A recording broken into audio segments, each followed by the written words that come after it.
sans que rien ici-bas ne m'arrête, et sans rien que le chant de sa voix. Tous ensemble. Je suivrai mon Seigneur et mon Maître, sans jamais m'éloigner de ses bras, sans que rien. Maintenant, dans le prophète Habakkuk, ce petit prophète qui se cache au milieu des petits prophètes, si ça peut vous aider, c'est juste avant Zophonie. Si ça peut vous aider mieux, c'est juste après Nahum. Si tout ça c'est difficile, c'est quelque part entre Matthieu et Ézéchiel. Priez et vous trouverez. 3 chapitres, c'est pour ça que ça s'appelle les petits prophètes. Et nous voulons lire les versets 1 à 4. Habakkuk 1, verset 1 à 4. Gardez votre Bible ouverte. On va parcourir ensemble l'ensemble de ce livre. Proclamation dont l'Éternel a donné la révélation à Habakkuk, le prophète. Jusqu'à quand, ô Éternel, appellerai-je à l'aide sans que tu entendes mon cri? Jusqu'à quand devrais-je crier vers toi au sujet de la violence sans que tu nous délivres? Pourquoi me fais-tu voir de telles injustices? Peux-tu rester indifférent à nos tourments? Je ne vois devant moi que ravages et violence. Il y a des querelles et des conflits surgissent. À cause de cela, on ne respecte plus la loi. Et le droit n'est pas garanti. Car les méchants empêchent les justes d'agir. Les jugements qui sont rendus sont corrompus. Jusque-là. Seigneur, que ta parole puisse parler à notre cœur. Combien elle est actuelle, même quand ces mots sont prononcés il y a 2500 ans. Seigneur, combien l'actualité de ces choses est aussi pour nous. Alors aide-nous à comprendre, Seigneur, et à grandir dans notre connaissance de toi. Sois avec nos enfants et bénis l'œuvre de nos moniteurs, monitrices. Nous te le demandons au nom de Jésus. Amen. Combien de chrétiens persécutés pourraient dire, prier ce que Habakkuk vient de prier?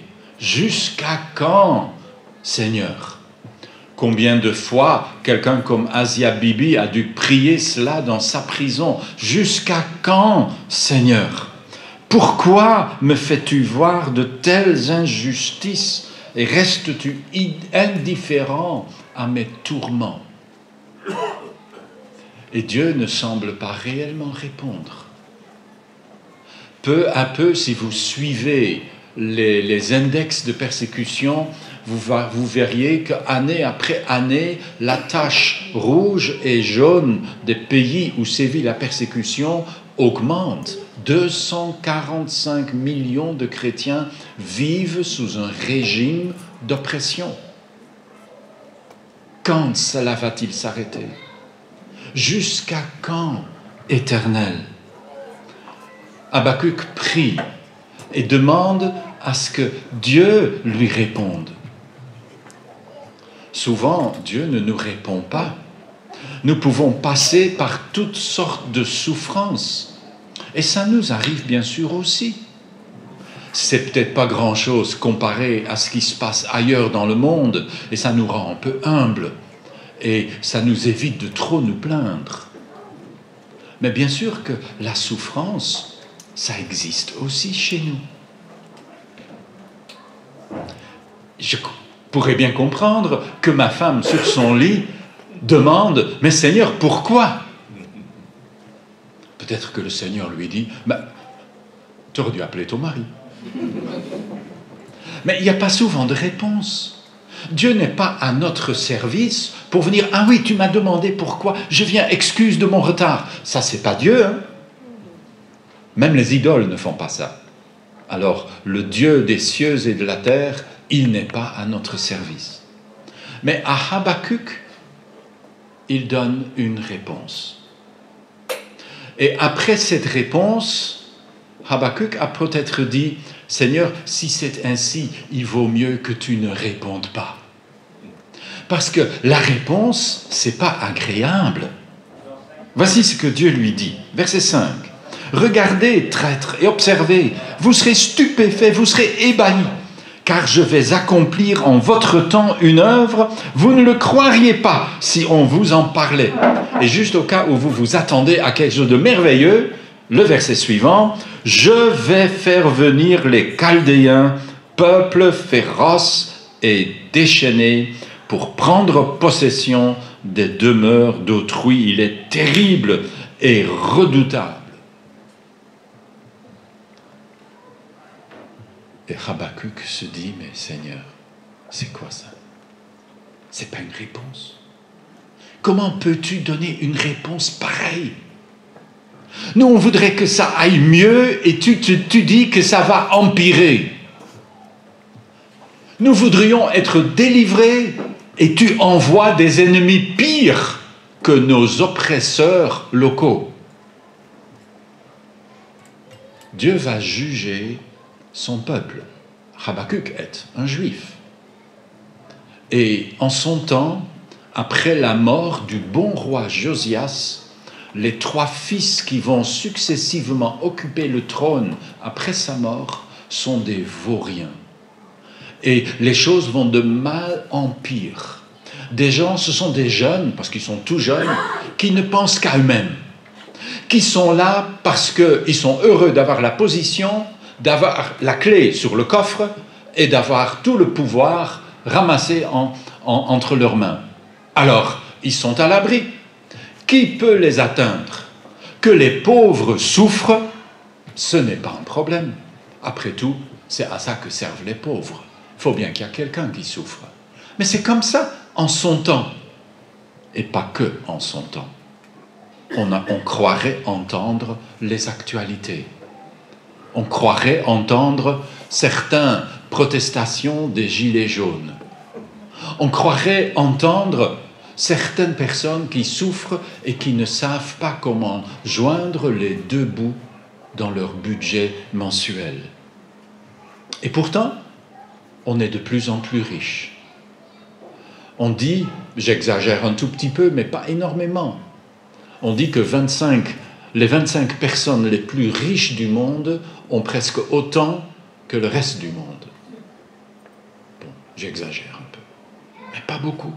C'est ça notre monde, et chaque année c'est pire. Jusqu'à quand, Seigneur? Et Dieu dit à Habakkuk, ça va durer encore un peu de temps, un peu beaucoup de temps. Tu auras le temps de vivre et de mourir, et ça n'ira pas mieux. Il n'y a pas quelque part les Américains qui vont venir au secours. On n'avait pas encore inventé les Américains. Il n'y a personne. Il n'y a que les Chaldéens. Dans l'histoire, les Chaldéens étaient un peuple terrifiant. On les appelle parfois les Babyloniens. Nebuchadnezzar au temps de Daniel. Bon, c'est le début de cela. À d'autres époques, ces peuples porteront d'autres noms qui viennent pour opprimer les gens. En notre temps, on a l'impression que ce sont les islamistes. Mais à chaque génération, on a des peuples oppresseurs et on a des gens opprimés. Et aujourd'hui, les chrétiens sont au cœur de tout cela. Et quand Dieu dit qu'il va appeler les Chaldéens, Habakkuk dit, verset 12, « N'es-tu pas depuis l'origine, ô Éternel? Tu es mon Dieu saint. » Et alors au verset 13, « Tes yeux sont bien trop purs pour accepter de voir le mal. Tu ne peux supporter la vue de l'affliction. Pourquoi supportes-tu la vue des traîtres? Pourquoi gardes-tu le silence quand l'impie engloutit un plus juste que lui? » Et à cela, tout ce que tu as comme réponse, c'est d'envoyer les Chaldéens pour que ce soit encore 1000 fois pire. C'est déroutant d'être croyant. parce que tu n'as pas Dieu dans ta poche. Il y a des gens qui le croient. Ils croient, oh, on va prier, ça va changer. J'ai eu un rêve, on va avoir un grand réveil. J'ai entendu beaucoup de cela. J'étais dans une réunion ailleurs et on a parlé d'une grande action. On va parler au gouvernement. Je vois déjà le gouvernement belge qui tremble dans ses souliers. On va parler au gouvernement, on va louer le stade Roi-Baudouin, on va faire gigantesque. Il va y avoir un puissant réveil. J'ai eu une vision. Il serait peut-être temps que les chrétiens se méfient un peu des rêves et des visions. On n'a jamais eu autant de rêves et de visions que de nos jours. Mais la parole de Dieu ne semble pas être en accord avec cela. Nous sommes bien conscients que nous vivons à la fin des temps. Et nous savons ce que dit la Bible sur cette période. Ce n'est pas une période de grand réveil, mais une période où l'Antéchrist va venir. Et il nous faut nous préparer à des temps, non pas plus faciles, mais plus difficiles. On jouit de la liberté presque entière, et on en jouit avec reconnaissance. Mais ça va durer combien de temps? Habakkuk, dans son temps, entend dire « ça va aller pire ». Et quand les Babyloniens ont fini avec Juda, il ne restera pas grand-chose debout. Et le peuple est amené en captivité. Et il ne faut que quelques années après cette prophétie pour que les premiers prennent le chemin de l'exil. Parmi eux, Daniel, Shadrach, Meshach, Abednego, Ézéchiel. Et croyez-moi, ils ont pleuré. Ils ne se sont pas dit « Ah, maintenant le livre de Daniel va s'accomplir ». C'était même pas encore écrit. Eux ne pouvaient pas savoir. Ils se disent « Mais Seigneur, jusqu'à quand ? Pourquoi réponds-tu de cette façon à notre souffrance ? Tu en ajoutes ?» Bien sûr, nous, avec un peu de recul, parce que nous, on peut lire leur histoire. On dit « Mais calmez-vous, c'est pour votre bien !» Mais bon, tu ne vas pas visiter un malade, et j'espère qu'aucun ne va venir visiter ma femme avec cette phrase « Ne t'en fais pas, c'est pour ton bien !» Tu ne peux pas dire ça. Ça, ce n'est qu'avec le temps. C'est beaucoup plus tard, peut-être seulement dans l'éternité, qu'on verra « Ah oui, c'était pourtant pour mon bien ».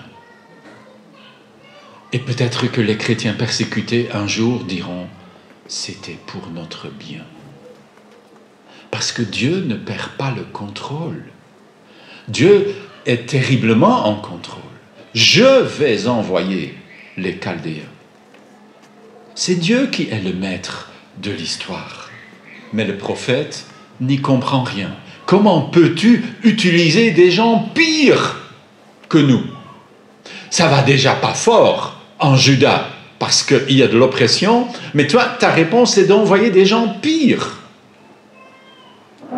Mais ça, c'est la façon de Dieu, et il est souverain, et il fait comme il veut.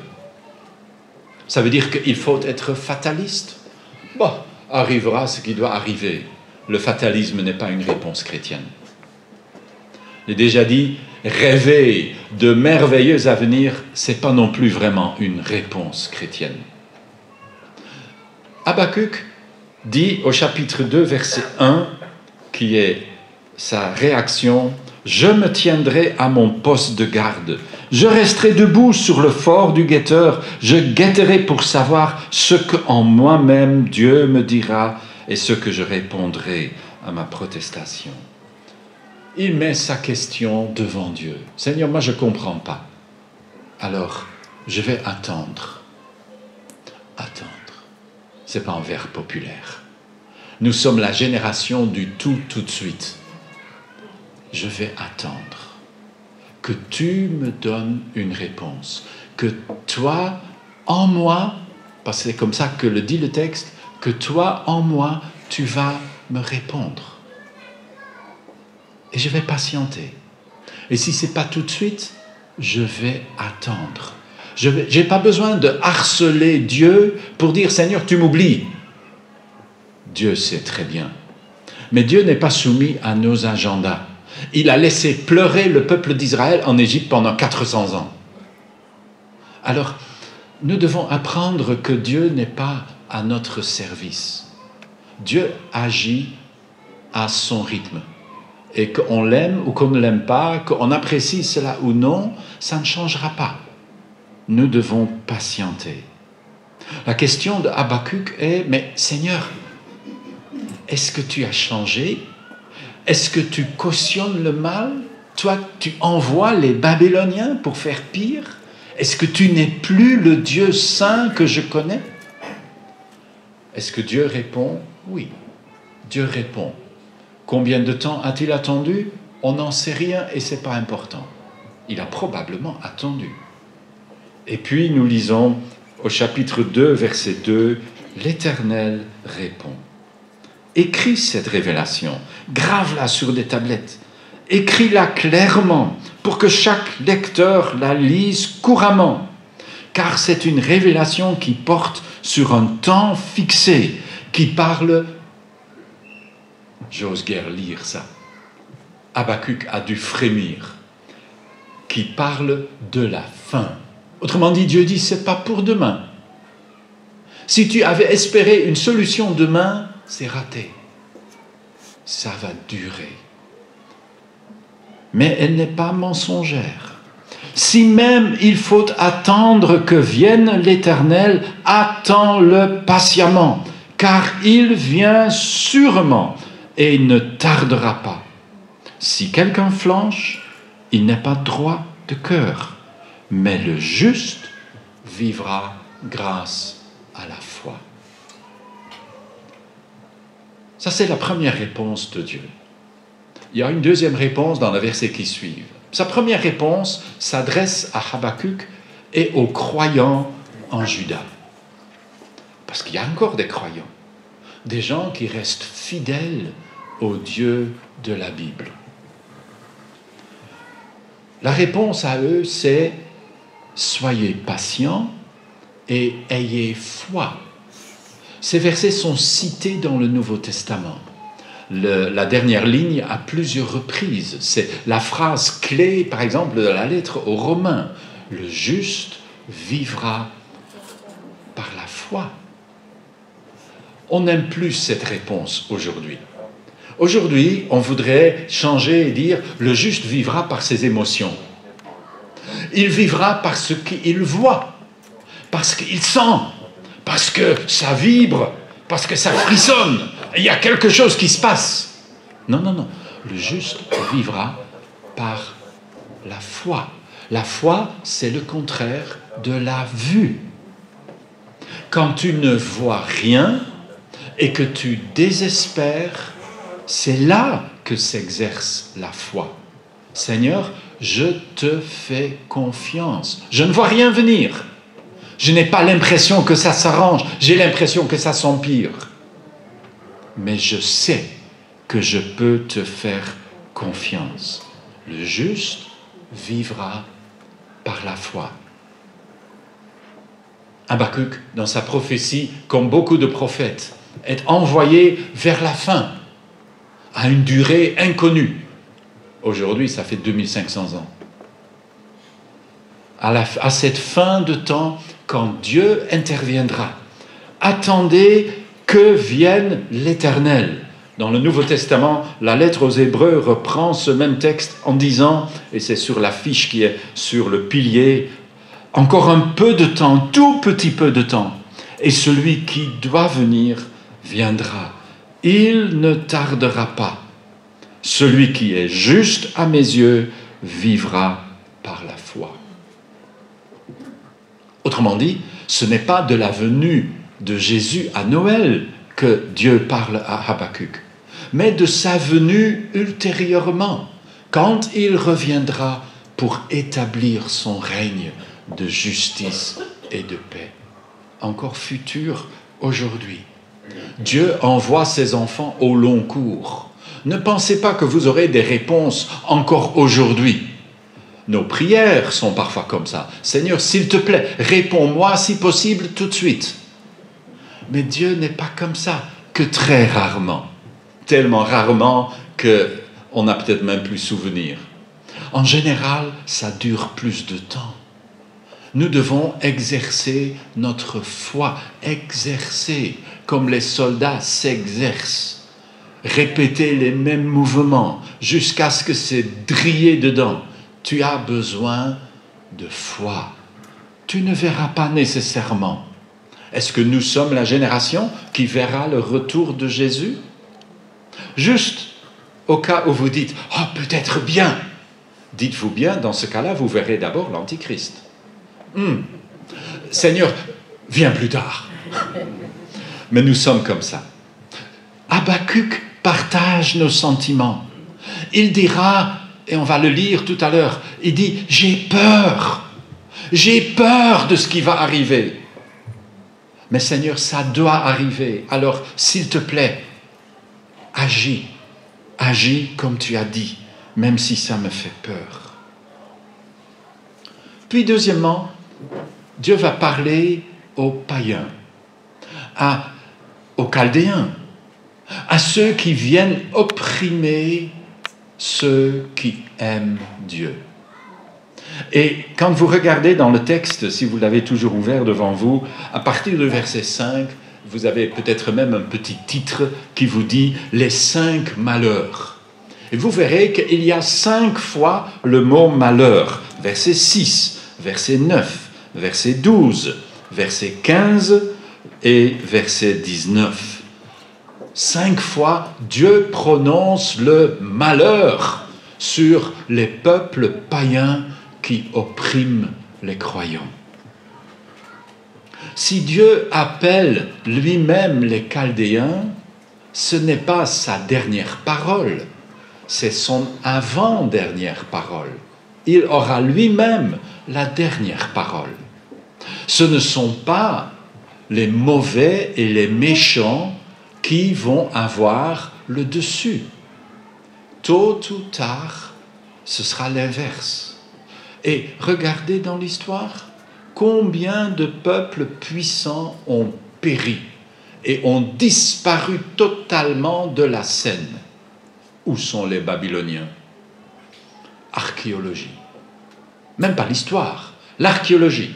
Là, on trouve des traces des Babyloniens. C'est fini, poussière.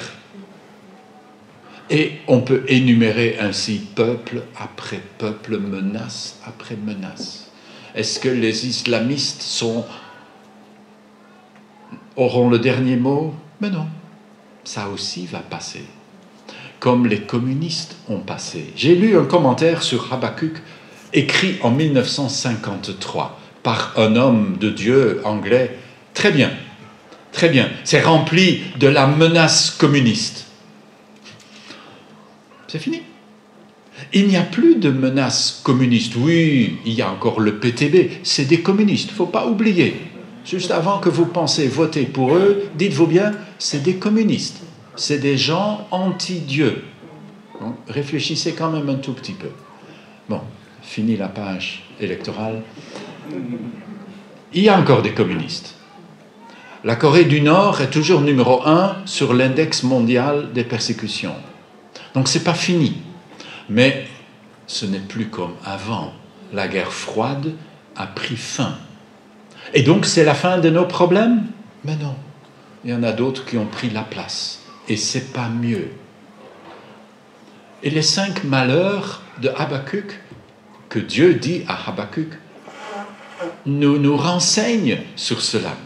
Laissez-moi les passer très rapidement en revue. Tout d'abord, le verset 5 à 8, Dieu condamne la voracité économique des peuples oppresseurs.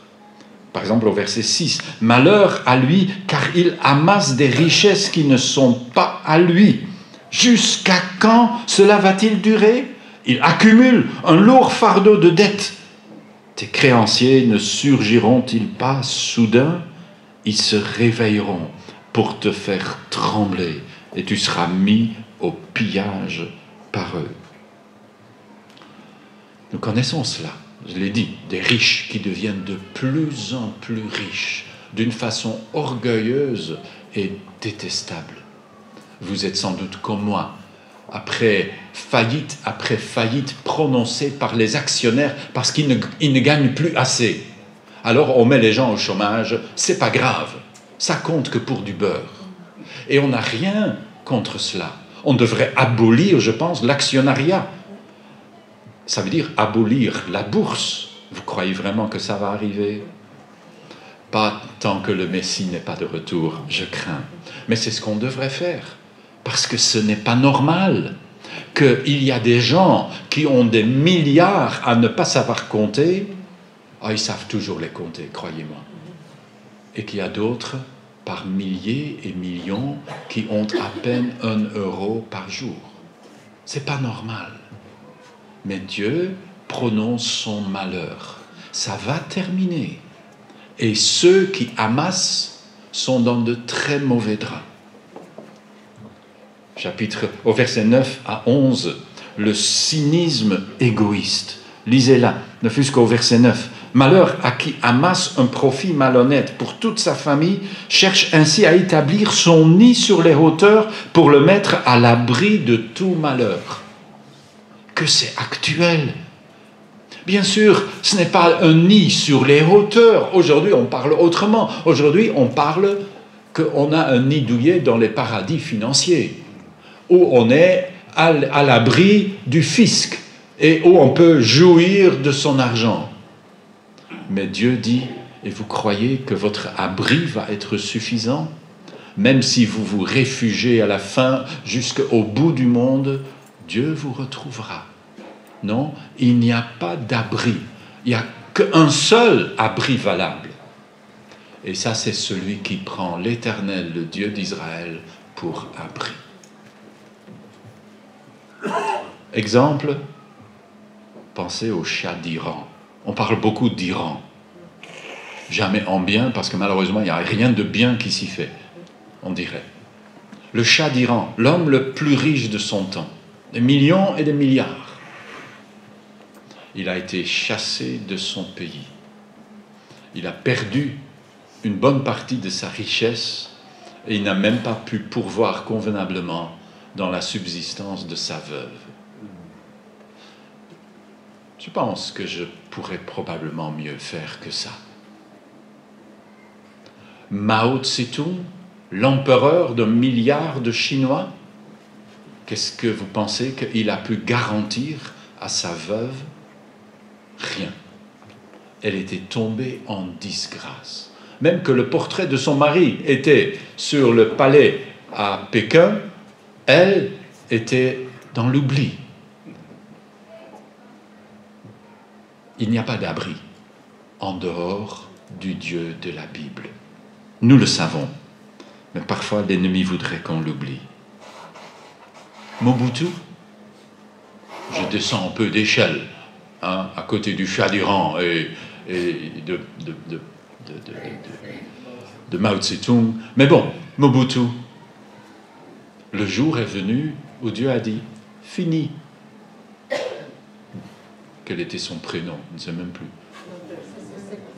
Voilà, quelque chose comme ça. Il a dû se faire soigner au Maroc comme un fugitif. Il n'y a pas d'abri en dehors du Dieu de la Bible. Prenez exemple sur les riches. Ne vous fiez pas à ça. Pas d'abri. Versets 12 à 14.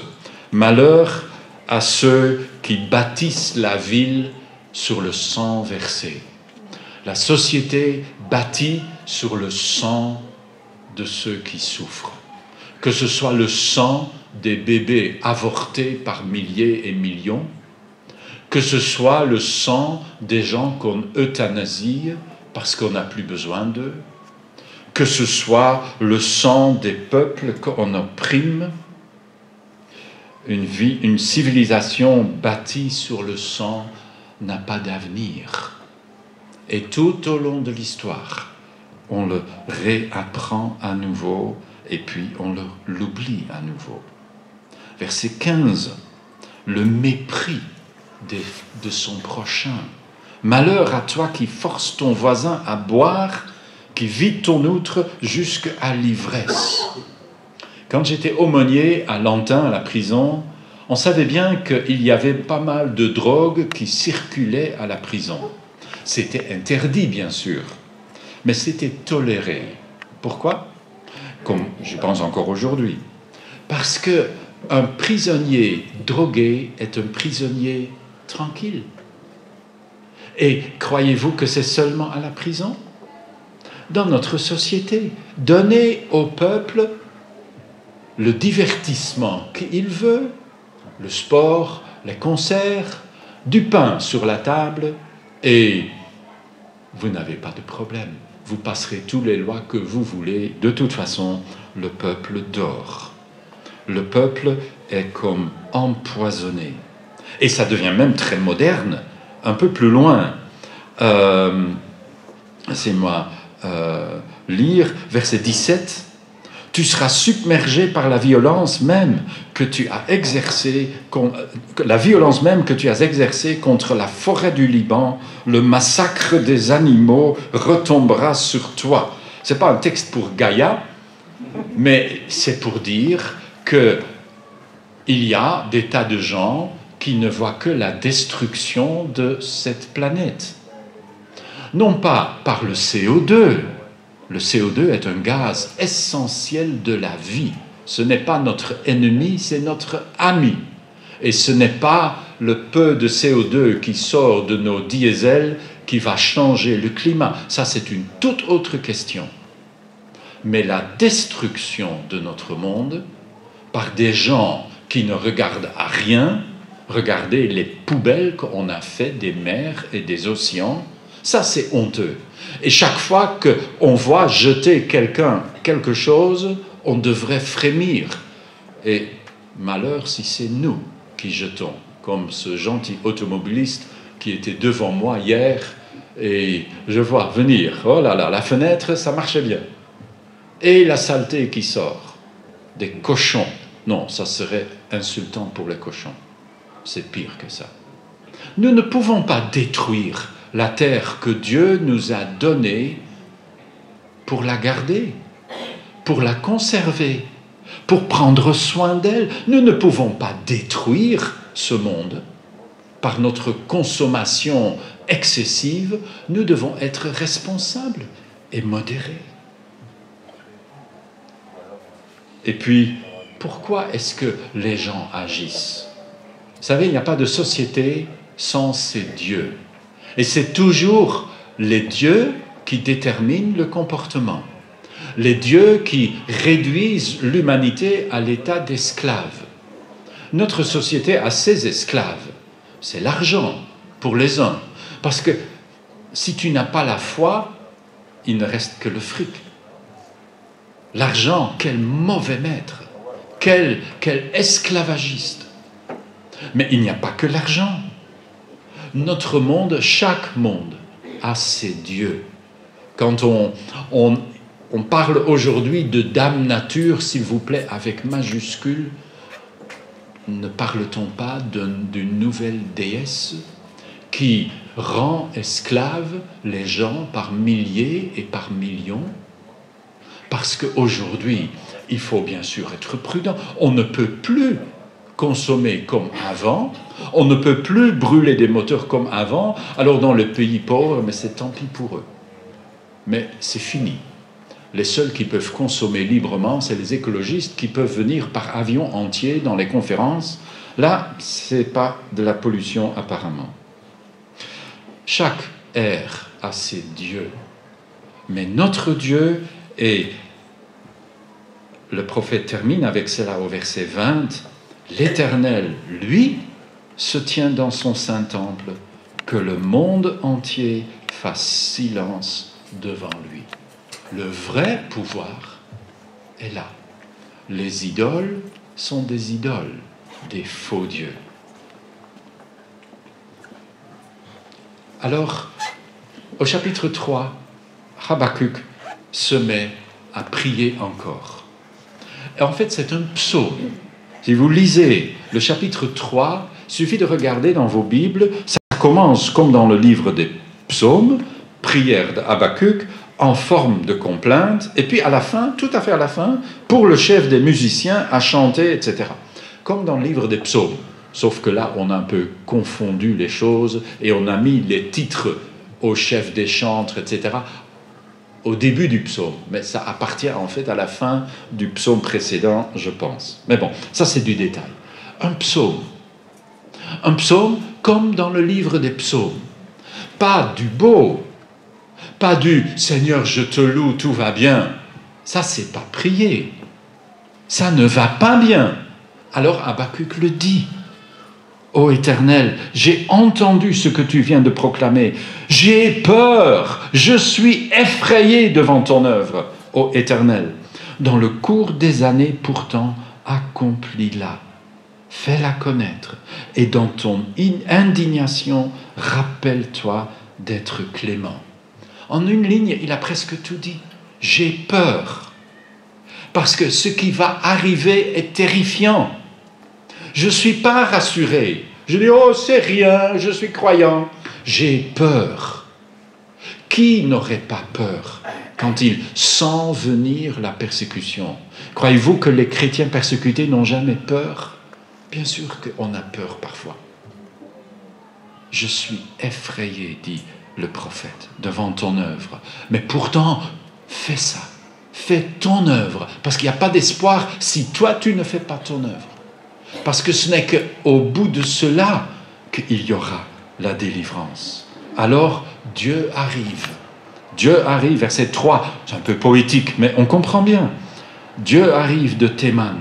Il vient des montagnes du pays de Paran. Sa majesté, sa louange, l'éclat de sa lumière. Verset 5, la peste chemine devant lui et la fièvre brûlante marche à sa suite. C'est terrifiant. Ce n'est pas une partie de plaisir, mais ces choses doivent arriver. Et Habakkuk le chante, il parle de cela, il ne cache pas, il ne va pas embellir, ça c'est la réalité. Et puis, il dit au verset 13, et là il vient à la partie essentielle, « Oui, tu t'es mis en route pour délivrer ton peuple, pour sauver ton roi qui a reçu l'onction, littéralement, pour sauver ton Messie. Tu as décapité la maison du méchant, tu as blessé la tête de la maison du méchant. » C'est le conflit tel que nous le rencontrons en Apocalypse. Parce que c'est sur cela que ça débouche. Dieu vient au secours de son peuple. C'est pour cela qu'Israël n'est pas abandonné. Dieu vient au secours de son peuple. Dieu vient pour honorer le Messie. C'est autour de lui que ça tourne. Et Dieu va terrasser le chef des méchants qui s'oppose à lui. Comment ne pas lire en Apocalypse 19 l'image de l'Antichrist qui perdra terriblement devant le Christ qui se manifeste. Comment prier quand l'horizon se bouche? Je vais écouter Dieu. Je vais raconter ce que Dieu me dit. Je vais dire la peur que cela m'inspire. Mais je vais dire, Seigneur, fais cela. Parce que le seul espoir, c'est que ton règne vienne. C'est ce que Jésus nous enseigne, de prier. Que ton règne vienne. Que ta volonté soit faite, sur la terre comme au ciel. Il prie avec l'œil de la foi, parce que le juste vit par la foi. Verset 16, « J'ai entendu cette nouvelle, j'en suis tout bouleversé, mes lèvres balbutient, mes os se dissolvent, je reste là tremblant. » Tremblant de quoi? Mais de peur. « Puisqu'il me faut attendre sans bouger le jour où la détresse fondra sur l'ennemi qui doit nous assaillir. » Laissez-moi mettre ça dans l'ordre chronologique. C'est la fin qui est le début. L'ennemi doit venir nous assaillir. Chapitre 1. Le Chaldéen va venir. Ça ne va pas aller meilleur, mais ça sera pire. Mais le jour où la détresse va fondre sur l'ennemi va aussi venir. Et la délivrance arrive. Et alors, il conclut. Laissez-moi le lire dans une traduction un peu différente. Verset 17.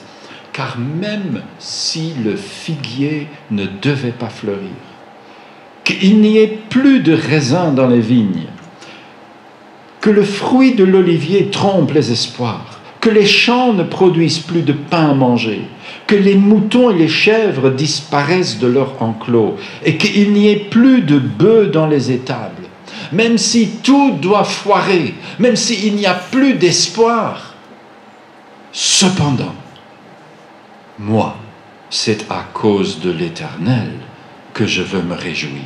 J'exulterai de joie à cause du Dieu qui me sauve. L'Éternel, le Seigneur, c'est lui ma force. Il rend mes pieds pareils à ceux des biches et il me fait cheminer sur les lieux élevés. Où il est le puits profond dans lequel était Habakkuk au chapitre 1 et 2. Il est sorti de son puits. Il dit maintenant je marche sur les hauteurs. Dieu m'a délivré, moi, à l'intérieur de moi. Des choses terrifiantes doivent arriver, mais moi, même si tout manque, moi, je mettrai ma force dans l'Éternel qui a parlé et qui fait ce qu'il a dit. Je peux donc aller de la souffrance à la confiance. Dans toutes mes peines, de la peur à la foi, parce que le juste vivra par la foi. Je ne vois peut-être rien venir. J'ai l'impression que Dieu m'a oublié, mais je sais qu'il ne m'a pas oublié. Peut-être que je ne sens pas, mais ça, c'est pas important. Je sais que mon Rédempteur est vivant. Et il se lèvera le dernier. Et moi, j'ai foi en ça. Alors, je patienterai jusqu'à ce que cela arrive. Prions ensemble. Seigneur notre Dieu, nous te rendons grâce pour ta parole. Te demandons que par elle, tu nous rends solides, que par elle, tu nous aides à résister contre le mal, à ne pas nous laisser submerger, mais à trouver notre force en toi. Seigneur, à nous, comme à Habakkuk, tu nous dis que des jours difficiles sont devant. Seigneur, aide-nous à ne pas nous réfugier dans nos imaginations, mais Seigneur, à nous préparer à ce que ta parole nous dit qui doit arriver. Seigneur, afin que quand ces choses arrivent, nous ne soyons pas complètement perdus, mais que nous trouverions, comme tant de chrétiens persécutés, notre force dans celui qui nous rend forts. Nous te le demandons au nom de Jésus. Amen.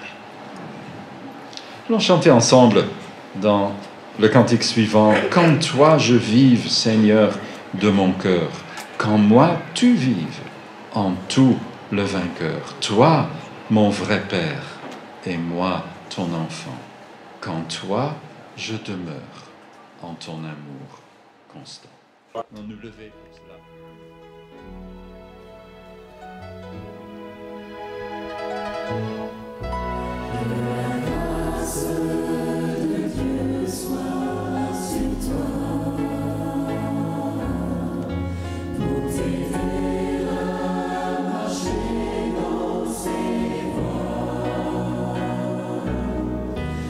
Reçois tout son pardon.